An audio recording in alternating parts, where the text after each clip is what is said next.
جو construction of muscles ہے یا عضلات جو ہیں کچھ لوگوں میں وہ سکڑ جاتے ہیں.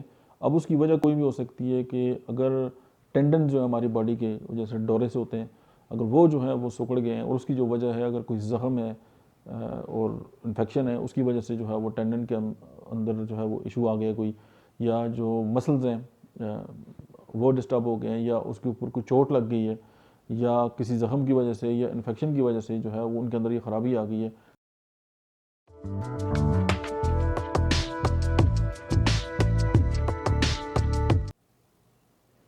بسم اللہ الرحمن الرحیم. السلام علیکم. آج ہم بات کریں گے کہ جو کنسٹرکشن آف مسلز ہے یا عضلات جو ہیں کچھ لوگوں میں وہ سکڑ جاتے ہیں.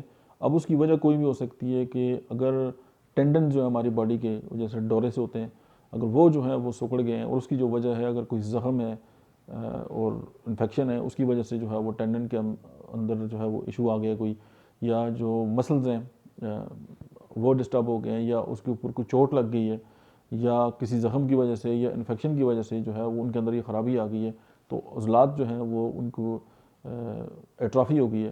تو اس میں ایک بہت ہی بہترین قسم کی ہومیوپیتھی کی دوا ہے. اگر آپ اس کو جو ہے وہ وقفے وقفے سے استعمال کریں گے تو جو ٹینڈن ہیں اور جو عضلات ہیں ان کی جو کمزوری ہے, جیسے پٹھے سکڑ جاتے ہیں کہتے ہیں, وہ ٹھیک ہو جاتے ہیں. میں نے ایسے لوگ بھی دیکھے ہیں کہ اگر ان کو کسی بھی وجہ سے کوئی چوٹ لگ گئی ہے یا جسم کا کوئی ایسا جل گیا ہے یا کوئی انفیکشن ہو گیا ہے, ایون وہ گرم سرد ہو گئے ہیں, اس کے ساتھ بھی جو مسلز ہیں ان کے اندر جو سرکولیشن آف بلڈ ہے وہ رکتا ہے. یہاں پہ رسٹاکس کا بہت بڑا ایک رول ہے. تو کاسٹیکم اور رسٹاک ویسے بھی ایک دوسرے کی بہترین قسم کی معاون میڈیسن جو ہیں, وہ ایک کے بعد دوسری آپ بہت اچھی طریقے سے استعمال بھی کر سکتے ہیں. اور اگر آپ ٹینڈن جو ہے ان کے اندر ایٹرافی ہو گئی ہے یا مسکولر جو ایٹرافی اگر وہ آ گئی ہے, تو کاسٹیکم جو ہے اس حوالے سے جو ہے وہ بہت زبردست شہرت رکھتی ہے. اور اگر آپ سوچ رہے ہیں کہ میں کون ہوں, تو میرا نام ہے doctor Ahmed Ijaz. Thank you very much.